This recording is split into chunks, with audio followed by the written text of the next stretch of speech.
Hola hermanos, mañana es una jornada decisiva en Venezuela. Que ganaron las elecciones la oposición, ya lo sabemos, que hubo fraude también, pero es muy interesante ver si por ese camino que eligió la oposición, eso de celebrar elecciones mientras no se tiene el control y las riendas, fue una buena idea, o es mejor esta idea que seguimos nosotros de primero vamos a recorrer una transición juntos, el régimen y nosotros, hasta que se den las condiciones para convocar elecciones libres con todas las garantías. Yo sabéis que tengo clarísimo que la segunda opción, la que hemos elegido, por eso la hemos elegido, es la que va a funcionar. Veremos qué pasa mañana. Pero centraros mañana en lo que pase en Venezuela, porque yo tengo un problema personal que os explico. No tendría por qué explicaros, vuelvo a repetir. No veo que nadie me haya hecho nada que sea decisivo en mi vida. Quiero decir que si doy esta explicación, no justificación, sino explicación, es porque me educaron de niño y he sido educado siempre. Y entonces doy explicaciones cuando considero que tengo que darlas. Y este es un momento. Mirad, mañana al mismo tiempo que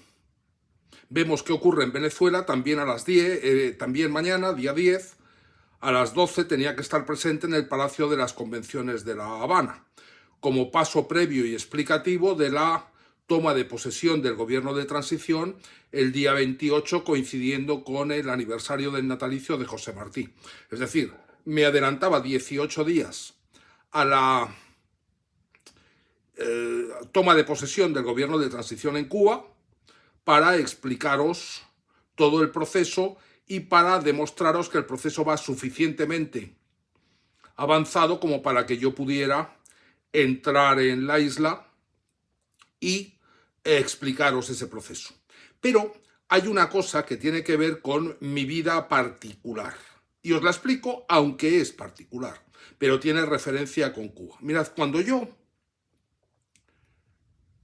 sufrí la consecuencia de enfrentarme al régimen hace años, lo que llevó a la pérdida de la madre de mi hija, a partir de ahí fui obligado a salir de la isla. Pero yo en la isla había estado muchos años o varios años trabajando al más alto nivel y además no estaba cobrando del régimen, que no tenía dinero para pagarme, sino de empresas extranjeras que me pagaban a mí con divisas en el extranjero lo que hacía dentro de la isla. Con eso, y gracias a las prerrogativas que tuve por formar a los grandes cuadros en la isla, pues me permitió hacerme con varias propiedades en la isla. Y a eso se suma que ya mi familia tuvo que salir al comienzo de la revolución sin recibir ningún justiprecio por lo que ellos también tenían. Quiere decirse que cuando yo me fui de Cuba, obligado, me fue arrebatado 3 propiedades mías, una en El Vedado, otra en Galiano y otra en Merena del Sur. Me fueron arrebatadas unas cuentas que tenía tanto en el Banco Metropolitano como en el Banco Financiero Internacional. Me fueron arrebatadas las sociedades que tenía dadas de alta en la Cámara de Comercio y me fueron arrebatadas licencias de operación que tenía para determinadas cosas, giros de negocio, ahora no viene al caso explicarlas, pero que me proveían unos ingresos realmente importantes que por la vía del Banco Financiero Internacional podía trasladar al exterior, pero que tenía acumulado sin liquidación unas cantidades extraordinarias, pero no quiero especular. El caso es que entre el valor de las sociedades, el valor de las licencias operativas y lo que fue retenido como consecuencia de ello, el valor de las cuentas que estaban tanto en el Metropolitano y sobre todo en el Banco Financiero Internacional y 3 propiedades, ya os digo, un ático en Galiano, una casa en El Vedado realmente con precio actual alto y una finca en Melena del Sur, pues todo eso, unido a todo lo que perdió mi familia, obligada a salir sin recibir justiprecio, se convierte en una cantidad realmente importante. A esto le tenemos que sumar algo que tampoco he recuperado todavía en términos de garantía, que es el compromiso del régimen de ceder. El régimen tiene por Gran Caribe fue la primera cadena hotelera a la que yo formé, por Gran Caribe tiene un acuerdo con Iberostar para el tema del Riviera, pero también tiene un acuerdo conmigo para ceder el Riviera a Cubanos Unidos Buscando Amanecer. Y además os voy a decir, con dos añadidos. Cubanos Unidos Buscando Amanecer tendría como sede el Hotel Riviera, con las obras que hay que hacer, y os sigo diciendo porque hay dos incumplimientos más. La planta 20 del Riviera sería, digamos, mi residencia oficial o personal en La Habana, una vez que el partido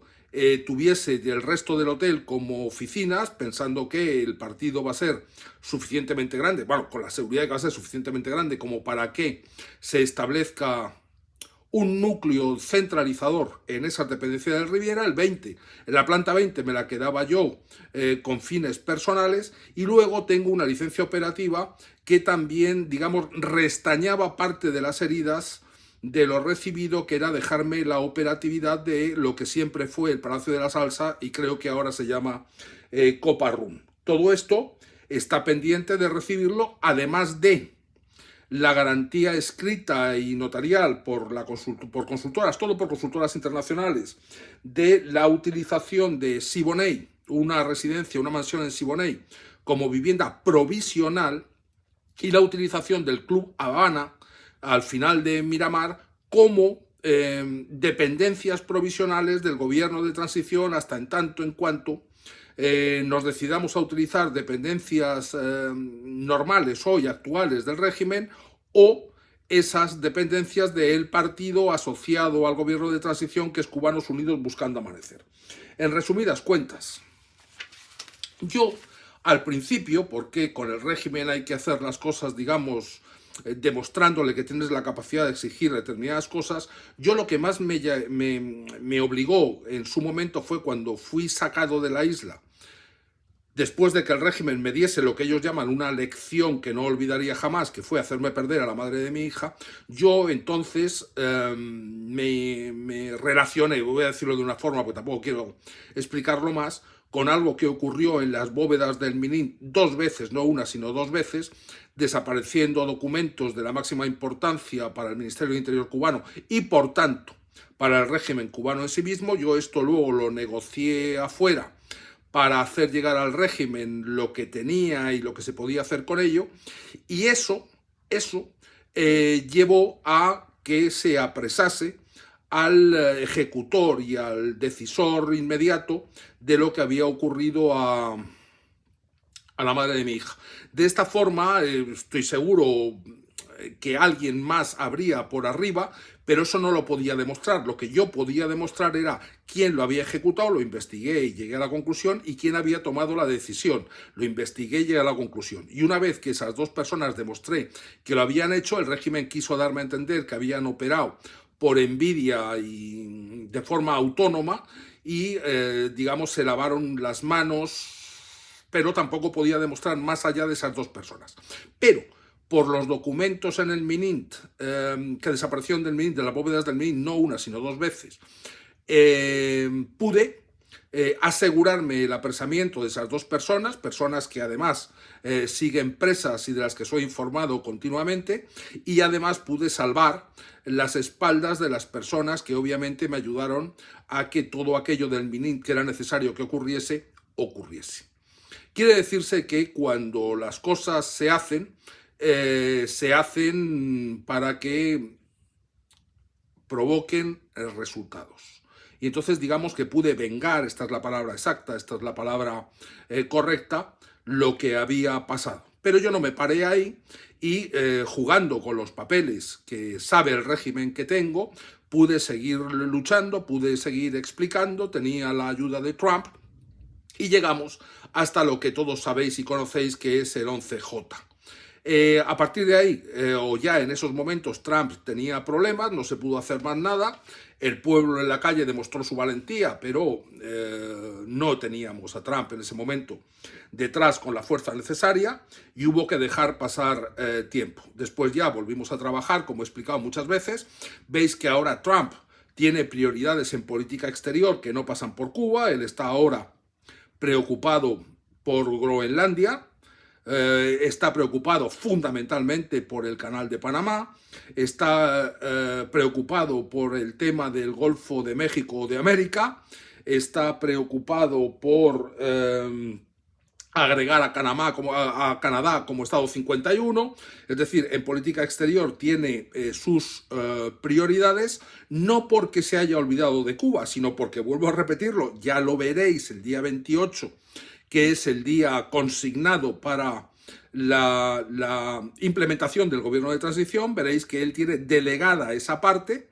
el secretario de Estado tiene delegada esa parte, el responsable del hemisferio occidental tiene delegada esa parte y el responsable de asuntos latinoamericanos, que es Mauricio Claver Carone, tiene consensuada conmigo toda la parte operativa e incluye el nombramiento de Senior Advisor for Cuba Affairs. ¿Qué quiere decir esto? Es básico para mí acudir a la invitación que me ha sido extendida para estar en Washington presente los días 19, 20, que es el 20 de su jura, y el 21, para después trasladarme a Miami. En Miami estaré, digamos, con ese brazo articulado que va desde Trump hasta mi persona, para después, con la fuerza correspondiente, acudir a La Habana a la asunción del gobierno de transición, coincidiendo con el natalicio de José Martí y coincidiendo con otro elemento que no olvido, porque yo nunca olvido a quien me intenta hacer daño. Lo hice con esos dos que me hicieron un daño infinitamente mayor, pero llevan pagando en condiciones infrahumanas y seguirán pagando, porque serán los únicos que, cuando el régimen cambie por este gobierno de transición, permanecerán presos y además en condiciones todavía de mayor crueldad. No perdono, yo no perdono. Lo que ocurre es que muchas veces busco el momento, pero no olvido. Por ejemplo, voy a poner un ejemplo que además no me quiero callar. Muchas veces me lo quieren restregar. Me dice, una vez hace años en Madrid un cubano te confrontó y te llamó descarado sin que tú respondieses. Yo tengo perfectamente identificado a ese cubano, un músico cubano que vive en el exterior y que venía de dar unos conciertos en Suiza. Sé perfectamente quién es, sé perfectamente los que le abrieron sus canales para que extender ese mecanismo donde yo apareciese como alguien que calla y no levanta los ojos para confrontar, y yo simplemente dije, si quiero ser presidente de Cuba, no solamente del gobierno de transición, sino después en elecciones libres, no puedo andar